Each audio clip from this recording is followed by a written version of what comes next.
Query tool allows you to search all of the layers available in Landmark. Double-click the blue header to open the toolbar, then click the Tools tab. You'll see the Query button at the far right. Click it and the tool will open in the left side panel. You can select your data source from a drop-down list of all layers in Landmark.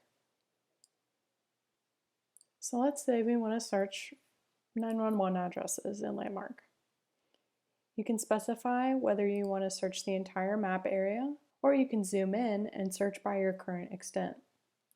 Next, we'll add our condition. Let's say we want to see only addresses within a certain municipality. We can select from the drop-down, or we can type in our search to narrow the list.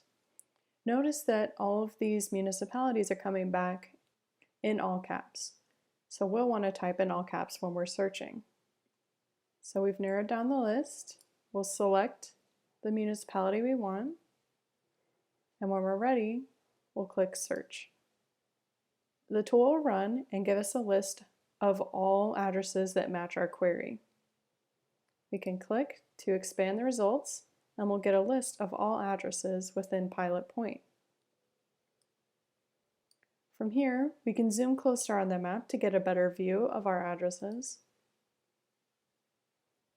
Or we can export all of these addresses to the format of your choosing.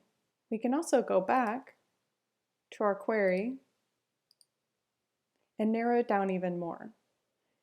Let's say we also, and narrow it down even more.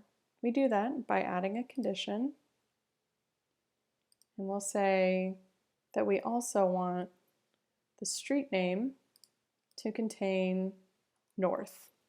When you have multiple conditions, you'll need to specify whether all of your conditions must be met or at least one. Since we want to narrow down our search, we're going to say that all of the following must be true. We'll click search to run the tool again, and it looks like we have a lot less results. We only have 5. So now we can scroll through the list and see where our addresses are and see more information about them.